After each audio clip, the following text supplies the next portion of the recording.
was not afraid to get in front of the camera and just talk to people as if they were there with me. And I think that's always been like part of my sort of recipe for, success, or whatever you want to call it, the secret sauce. This one's for the disruptors, the uncommon, the unconventional, the rebels. You're not here to take things lying down. Well, season 2 is about shaking things up. I'm Beatrice, and this is the Art of Branding podcast. Be ready. Be badass. Let's shake some shit up. A community platform disguised as a dating app. Now, that's what I'm talking about. And taking in a wide angle to position and stand the heck out.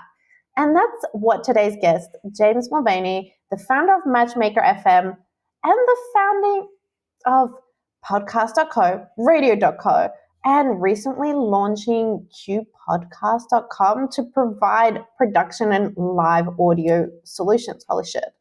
Mate, you're hellaciously badass with all that, and a global team too. I know you got into all of this right out of school. Yeah. But why the audio space in particular? Because I was like a bit of a geek at school, and I was interested in radio, but I was also like a DJ. So I used to DJ like my friends' parties, and I went off to university, and that was always a passion of mine. But I was also like, as I say, a little bit of a nerd. I was kind of learning how to build websites, and I was like, do I want to go? I think if you want to go to be a DJ or a radio presenter, the chances of you hitting the big time are quite slim. The odds are stacked against you. So going off to uni, doing something like more sensible, quote unquote, so I did a degree in like web programming, and that was, I was good. I was okay at it, but I was never amazing. But it taught me enough that I could sort of go out and start figuring out how to build some some websites, and from that I kind of was like, well, I love this radio thing and DJing, so maybe I could start broadcasting online, and I could maybe sell that to other people. And it kind of cut a long story short, that's basically how I got started. I was like, well, let's take what I've learned in the radio industry and about music and everything, and put it on the internet. My gosh. And just going into that, you must have learned a lot in terms of really getting attention in terms of just sound alone, right? Because there's so many different elements, from being a DJ, right? From radio, from even like websites, right? Like some websites make great use of sound to grab attention or to direct attention. Have there been any lessons that you've learned in that sense? I think having clear sound is important, like good quality sound, especially if you're using it for some sort of commercial, reason. There's still a lot of videos out there with nasty sound, like bad quality. So I think that's really important. I get a little clip-on microphone like you've got on, or something like that, or a desktop mic like I'm using. There's no excuse for it now, because I think this sort of equipment's much more easily accessible and available, and it's not really that expensive compared to what it was 10 years ago. So there's creating good video and then having good sound. You can watch a bad quality video with great sound, and it will look better than a really good quality video with awful sound. Ooh, okay. So that probably comes back into play with, like, say, for example, things like ASMR. Yeah, I suppose so. Yeah. How effective they are. Like if it's a shitty recording equipment to record, somebody tapping or scratching, right? Like it's not going to have the same effect, perhaps. I think so. And I think also like the space that you're in has a big impact on sound too. If you're recording in like a big empty room with like lots of hard surfaces, obviously you're going to get lots of echo, reverberation. Whereas if you're, in a smaller room, or you've got some like soft furnishings, carpet down, you can even get this kind of sound tiles that you stick on the wall now. A lot of people have got those. It can make a big difference. That's incredible. And so coming back to Matchmaker FM, now that is one incredible idea. Like, how did you come up with that? Were there any interesting reactions? Yeah. So the story behind Matchmaker was we had a podcasting platform, and we had lots of clients who were signing up, and we realized, it was probably say 5 years ago, and podcasts were having this sort of rebirth. Like there was lots of renewed excitement about the medium, and there still is now, I think, actually, whereas now it's become more mainstream. But before then, it was still sort of quite a niche thing. We realized most podcasts are actually based on interviews, and we thought, well, it would be a great way to, get some traffic onto our website if we advertised. We had a platform which we didn't at the time, which was, we'll connect you with really good guests for your podcast. Or if you're like, want to tell your story, you're an expert, you've got a business, or you're sort of a coach or a speaker or whatever it might be, and you want to share your story with the world, then going on podcasts as a guest is a good way of doing it. So we had these two funnels that we'd set up on the website, and they were just basically landing pages with Google Forms on them saying, tell us about yourself, tell us about what, your journey, what you think you could bring to the table if you're going to be on a show, or if you're a podcaster, tell us about what sort of guests you're looking for. And we kind of inadvertently create this tool or a platform where it was like connecting podcasters with guests, but we didn't actually have any way of linking these two groups of people together. So we thought, wouldn't it be cool to build something and actually do that? And that's how Matchmaker came around. The name was always going to be a bit tongue in cheek in terms of obviously the .fm thing says it's audio, but obviously Matchmaker sounds like it could be a dating app. And actually we kind of like launched it, and we had something like, what did we call it to begin with? It was like something like the dating app for podcasters or something like this. But weirdly, like since then, there's actually been some people who have been caught by their partners, and they've said, "Oh, what's this Matchmaker app you're on? What are you doing here?" And it turns out it's completely innocent. They're obviously just looking for awesome guests for their show. But yeah, you can see how it might look weird if someone doesn't know what it is.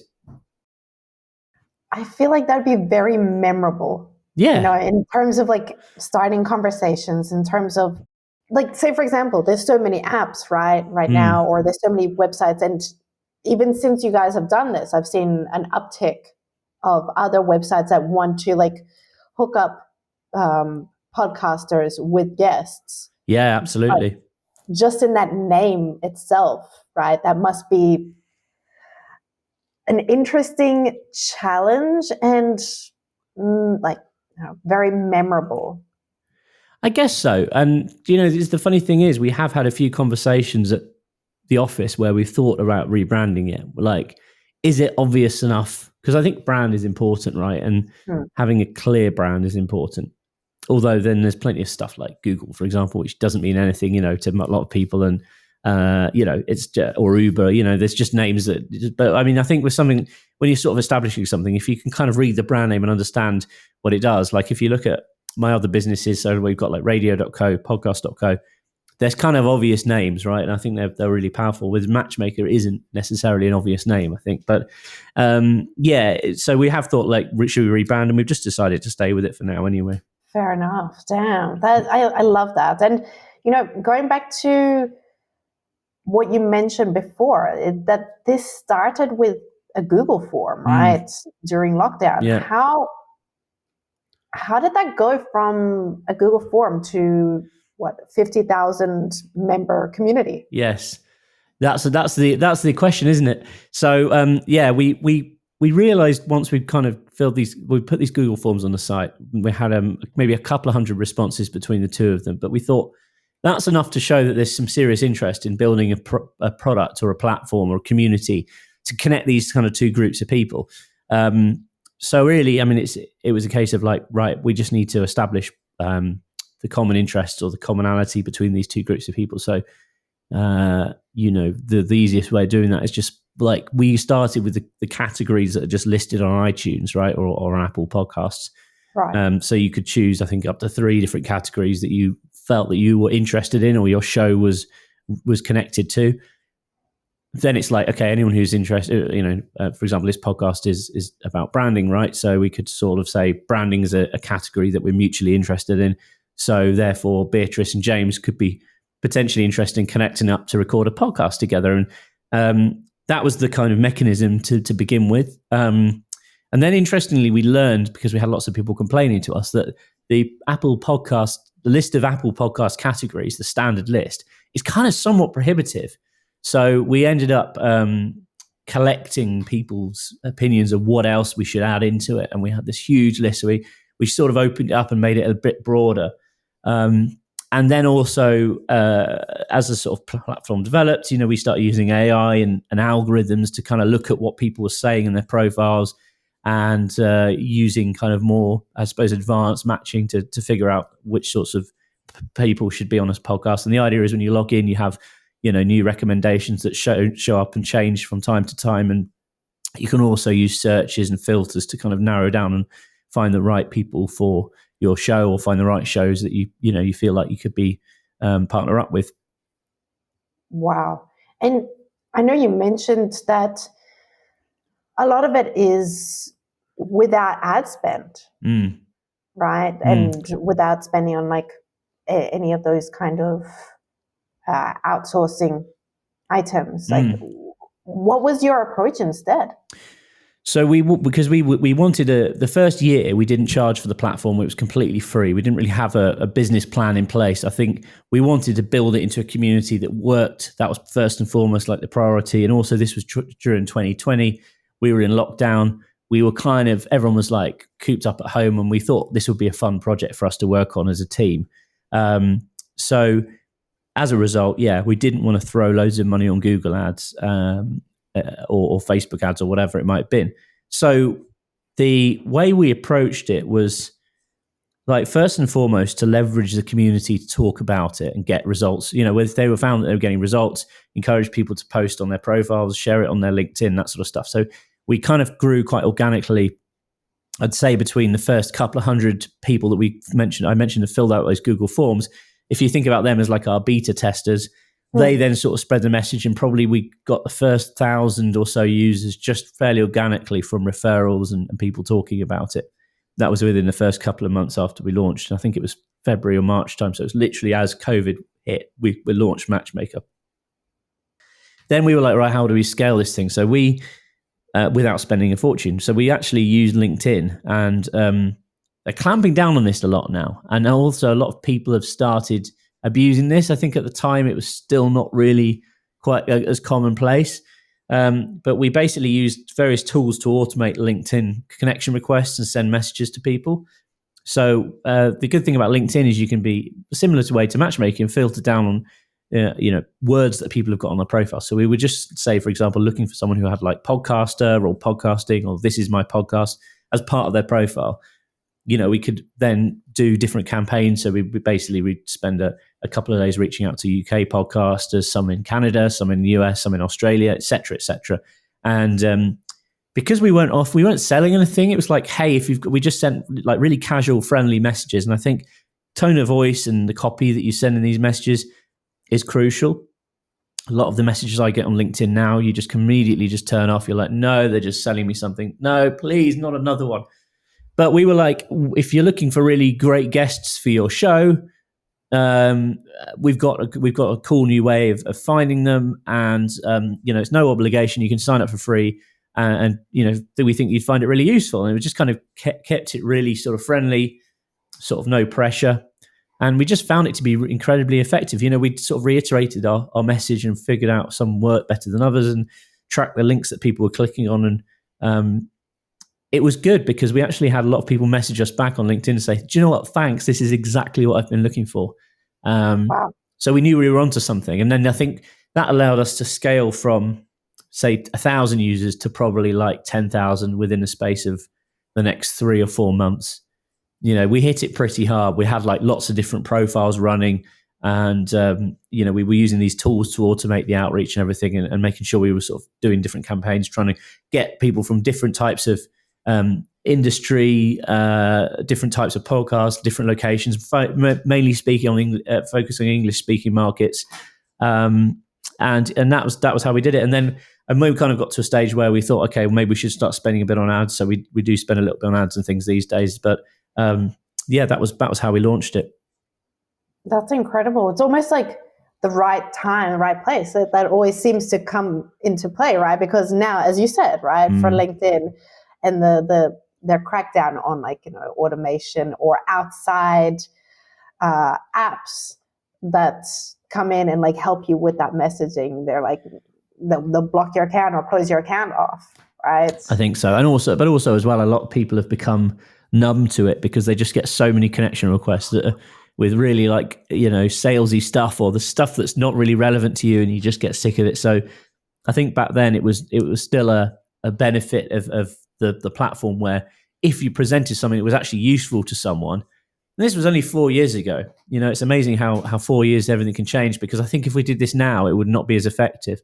But yeah, people were also, I think the other thing as well is like podcasters in general were suddenly finding themselves doing more interviews online because of COVID, and you couldn't go out and like, connect with people in person. So you weren't going to like networking events or speaking to people, perhaps interviewing people in your local area or whatever. So we were thinking, well, I could just go and, so this kind of was like why the timing of like launching the platform was good as well.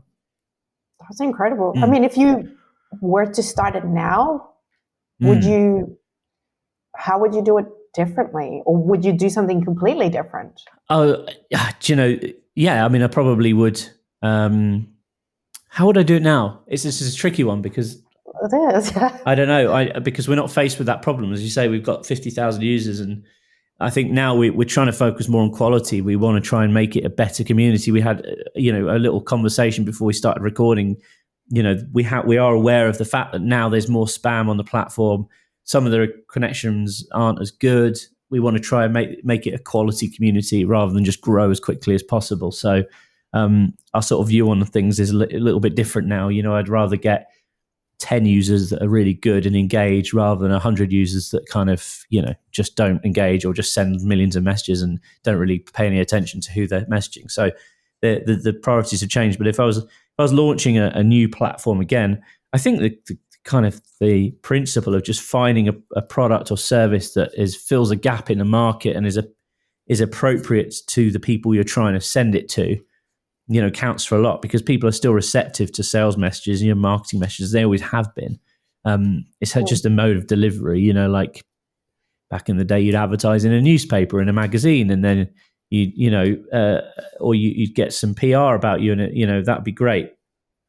People now just send messages on LinkedIn, but that's becoming less effective. So people have become more receptive to like influencer marketing and stuff. That's become a huge market over the last few years, hasn't it?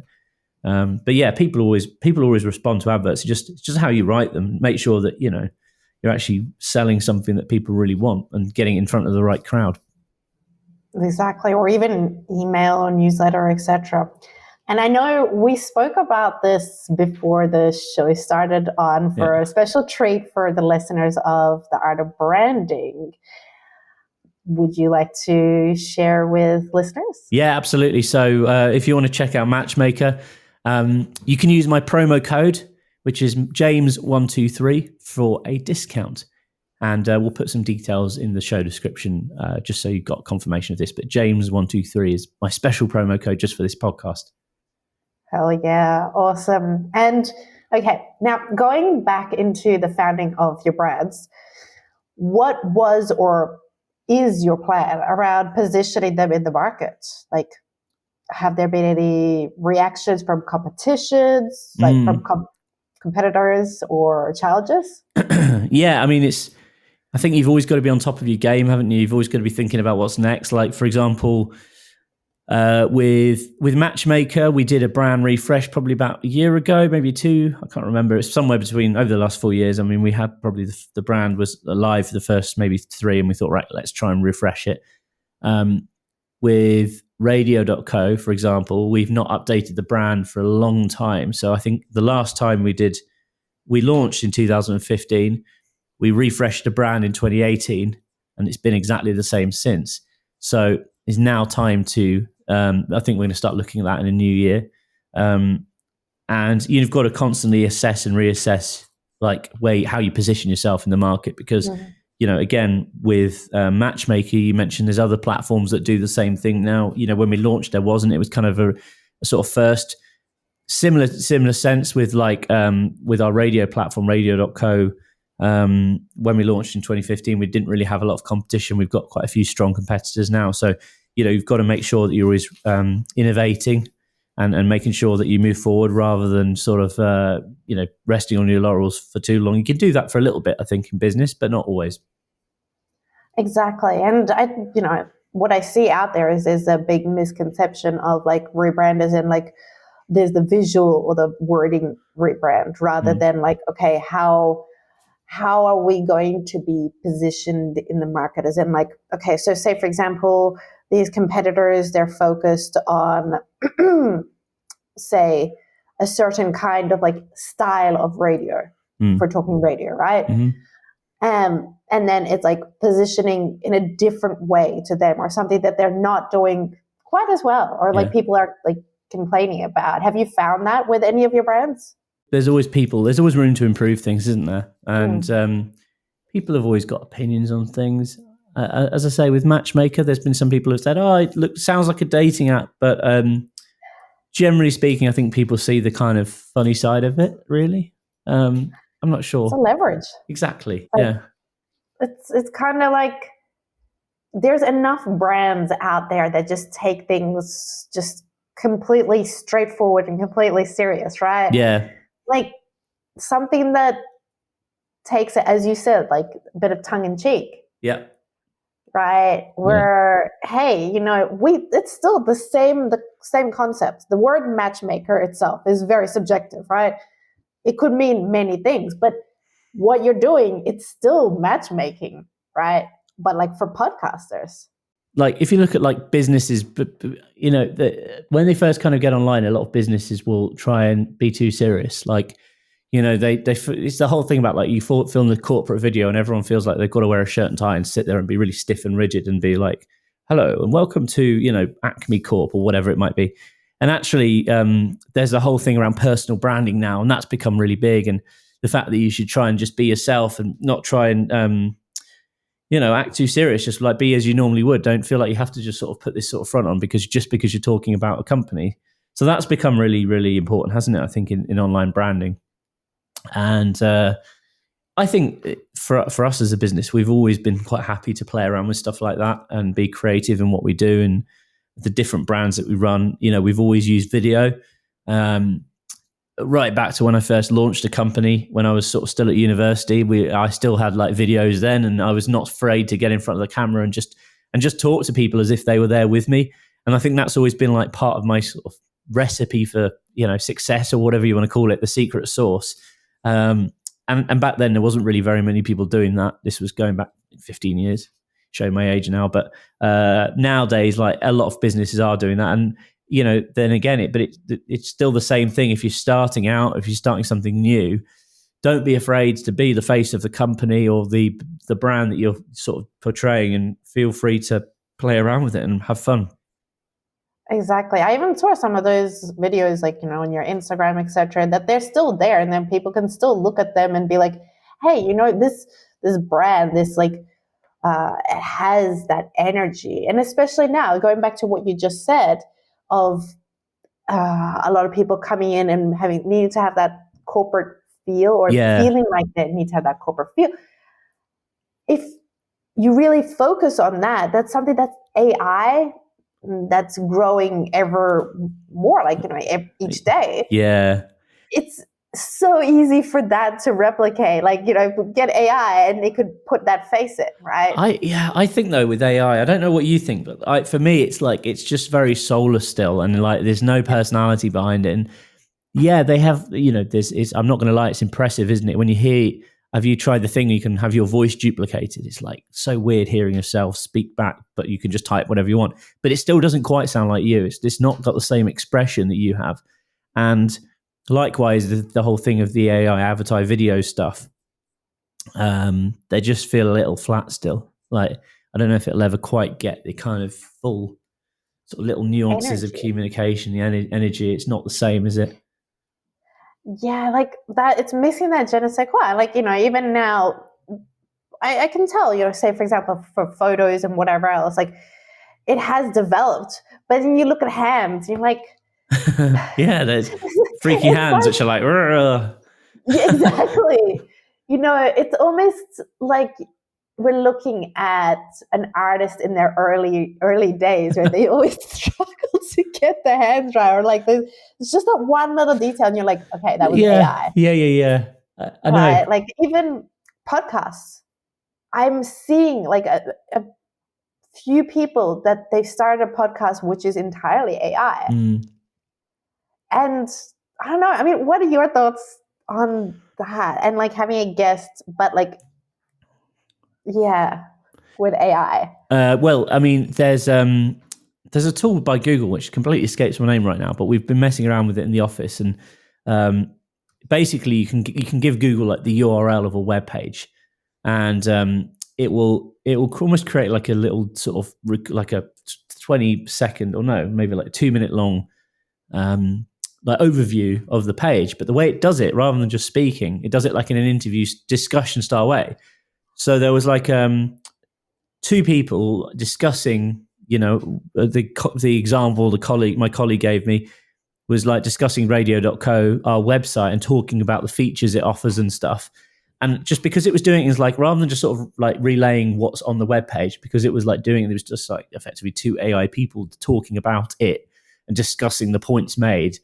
It just sounded so much more authentic. And I think that's the closest thing I've heard as an example of something that actually could be considered like a plausible podcast episode. But it's getting better, and you can give it other things. I think you can give it like academic texts and stuff like that, and it will summarize them. Make them sound cool. I think it's Notebook, right? Google Notebook. Yeah, LM. Maybe it is. Because I saw that as well pop up the other day, and I was like, "Oh, this is interesting." However, the more I listened to it, like so.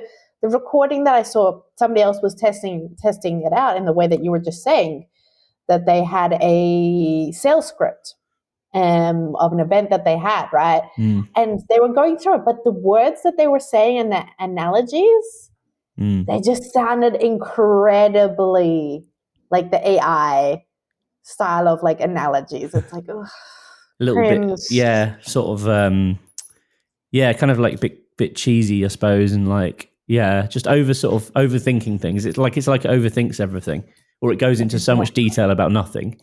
Like that's how I describe it. Notebook LM, isn't it? That's what it's called. That's what I couldn't remember. LM. I mean, that's just a bad brand, isn't it? What's the LM mean?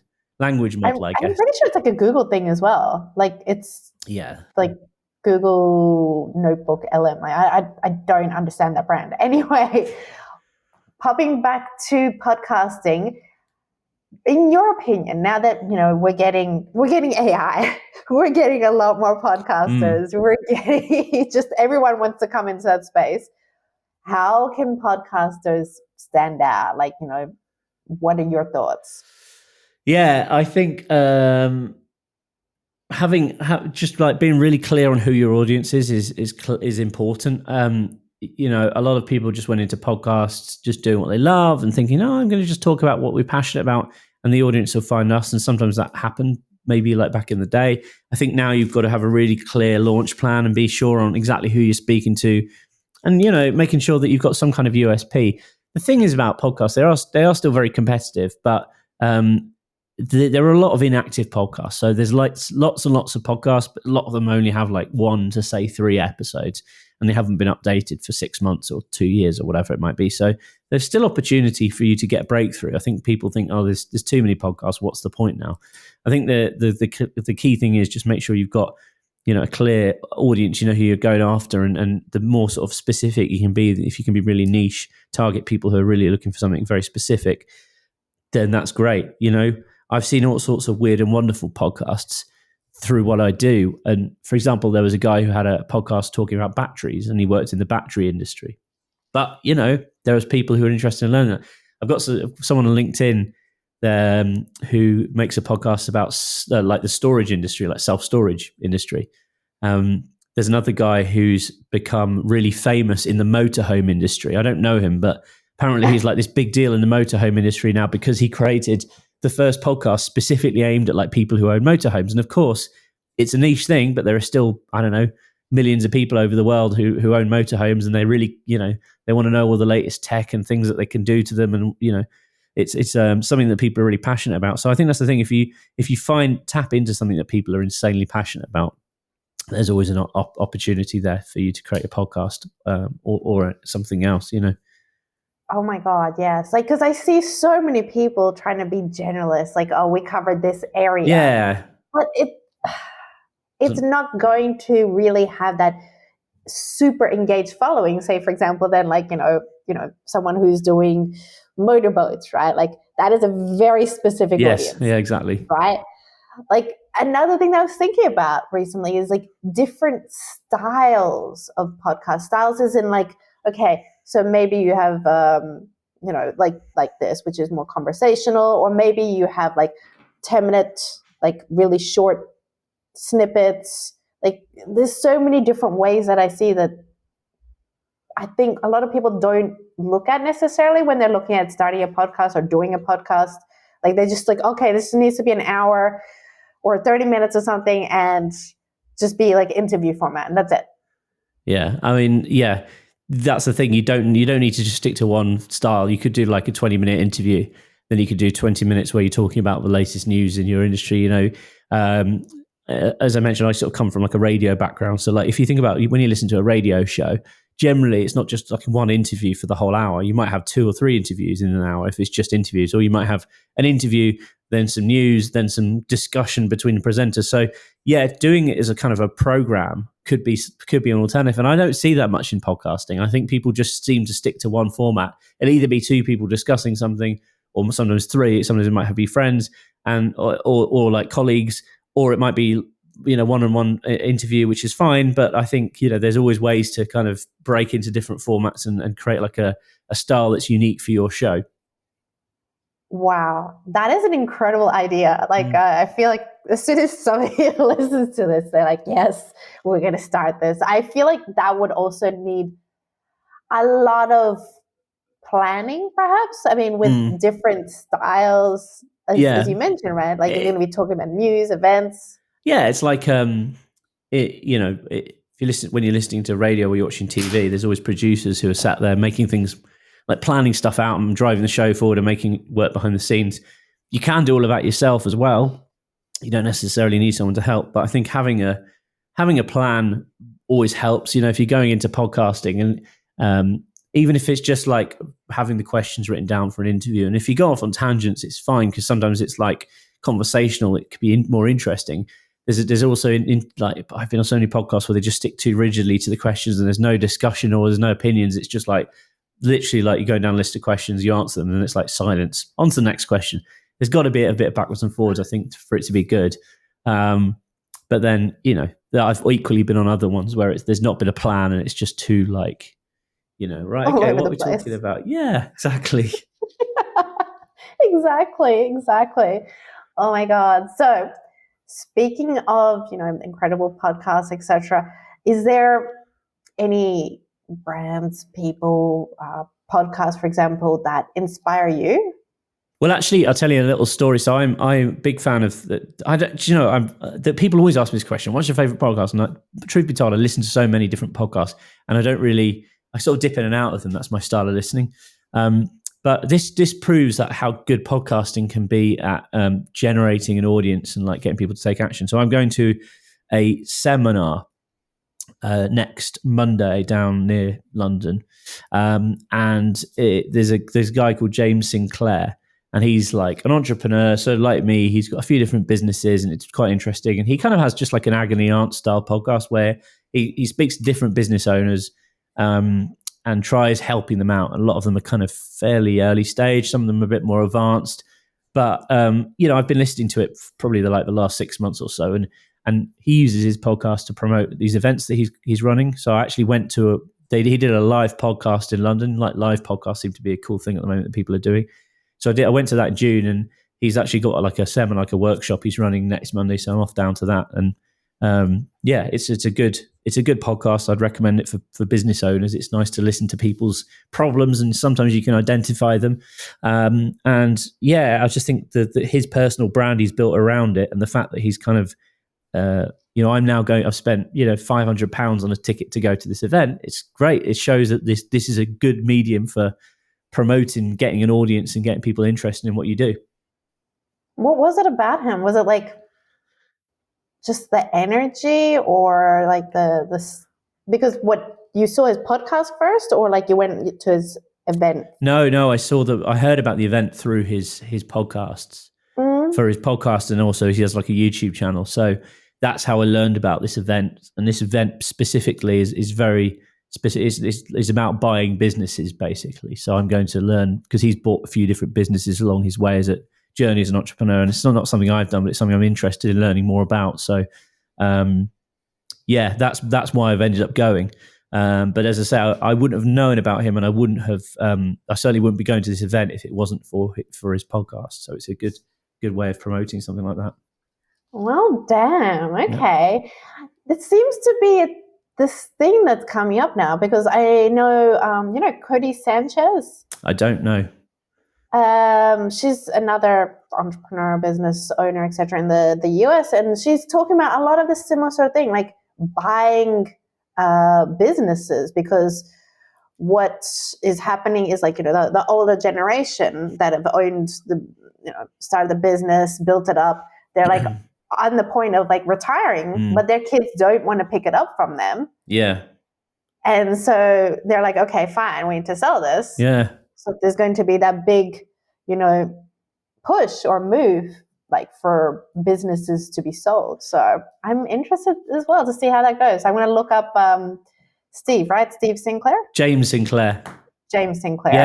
Yeah, worth checking out his content. It's very good. He's very entertaining as well. He actually used to be, I think he was like a kids entertainer. So he's kind of got this kind of quite sort of quirky style, but it's good. That probably is part of the charm there, part of the memorability. Okay, so there is one question I ask everybody that comes on board here, and that is, what is the biggest societal norm that you want to push back on and teach others about? The biggest thing that I'm really passionate about encouraging people when they're at university, or like when they're young, because this is what I did. This is how I carved my career, was by starting early. Like, I've met and I know lots of people who start businesses in like their 20s and 30s, and it's not always as easy when you get to that age as when you're like 18, 19, 20. So I'm big. I'm actually I'm going to university tomorrow for like a day-long event to try and inspire people who are currently kind of studying and going through their degree, to try and get them into industry and give some tips. I'm sitting on a panel, so yeah, that's kind of like one thing I'm really, really passionate about. That's incredible. Like supporting that next generation. Yeah. And it's fun. This is what I did, and I was like, I don't need to go and get a job. I can figure out this stuff on my own, and I kind of did. And I wasn't necessarily like, I didn't make a fortune to begin with. I've done okay since, but like, I think the sooner you begin, you kind of learn from your mistakes, and it's sort of like, it's a viable thing to do, versus don't feel like you have to go and get a job if that's not what you want to do. That is a big societal norm. Hey, go get a university degree. Yep. Go get a job, etc. Like that. That is the normal process. So it's good to see more of that pushback. Anyhow, thank you so much for coming on, James. You can check out the podcast show notes for ways to connect more and learn about James's offer that we spoke about earlier. And if you love the episode, a great way to support is by popping in a 5-star review. Thanks for listening to the Art of Branding podcast, and really shift your brand to just another, to the obvious one. Visit badassratebyb.com to get started, and let's freaking go. Time for bloopers. Yay! Exactly. Just be like, okay, flip the table. I'm like, I need some sun. Yeah. And some quiet, because I'm sure, like, I don't even know how many days of sun you guys get in a year, actually. It varies. Like, I don't know how many days it would be, but sometimes you just get a really good summer, and this summer has not been particularly good. I think we had 2 weeks where it was kind of warm, and the rest of it was pretty grey and miserable. But other summers, you get like 2 months of glorious weather. It varies. I think that's the same everywhere with global warming and everything. The weather like this time of the year, it would normally be more chilly, colder than it is now. I think it's kind of still relatively mild for this time of year, I think. No, hang on. No, he's probably, I think he might be in a call or something. So yeah, I'm just going to say James 123, and we'll make it happen before the podcast goes live. James 123. Okay, so I'll leave maybe something in the middle. Yes, that sounds be good. like, and then you can talk about whichever thing. Like, all right, we'll do that. All right. So, ready to partay? Yeah, sounds good. Hells yeah. A community prep. Never mind. So is it right for doing this like on the end of being sick as well? As you can hear with my voice.